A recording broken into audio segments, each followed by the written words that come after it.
I've always had this feeling like the classic Hollywood directors, Hitchcock and Lubitsch and John Ford, and of the golden age of cinema from the 40s and 50s, and became sort of adopted and recognized by the new wave. And then there's a whole generation of American filmmakers in the 70s when I was growing up that were basically making reference to classic Hollywood cinema through the new wave.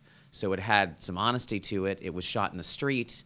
There is a naturalism to it, but it is in reference through that.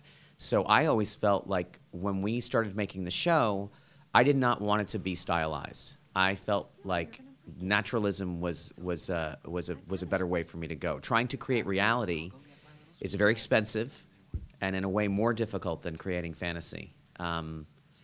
Let's not count like Baz Luhrmann or something like that, but for the most part, to have a textured environment that reflects the clutter of our lives and conversation that reflects the messiness of our language takes money and time and space.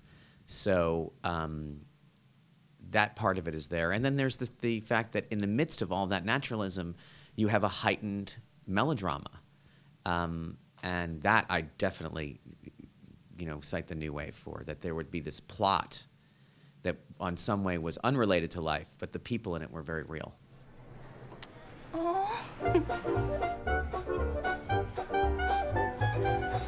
We're going to dance. Betty, Don, I'm sure you're not up for it. There's all this window dressing. There are these incredibly attractive actors, and that obviously the sets are sumptuous, and there's a lot of detail visually, and there's also this sort of wish fulfillment that goes with it about a simpler time where people are having unprotected sex and drinking and smoking without any fear of dying. But I think that the more I talk to people, what they really identify with is the subject matter of people's lives. Hello, Ginger.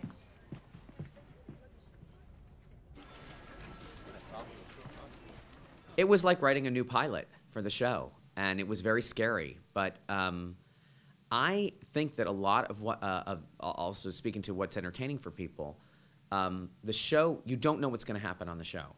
And part of that involves it's your expectations for what happens on a television show.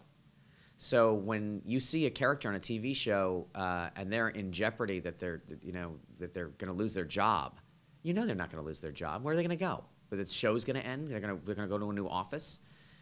I felt like I wanted to actually do that.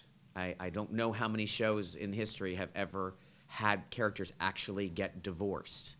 I don't know, and it was so true for the character. This is who these men were. They were married many times, a lot of them. So it was sort of like I was telling the truth, and I was playing with the audience expectations for a TV show, and I was setting a new challenge for myself. We'd shot that set so much. I was superstitious and scared about getting rid of the Sterling Cooper office. So much of the success of the show is related to the way that place looked and what we did there. But it was, I never want to repeat myself. That's when I will end the show, is when every idea I think of, someone says, we've already done that. And this was a new, you can keep trying to top yourself and move like this and move like this, but creatively it's much better if you're here to just go here or to go here. So that was what it was about. It was very scary, and it was very expensive.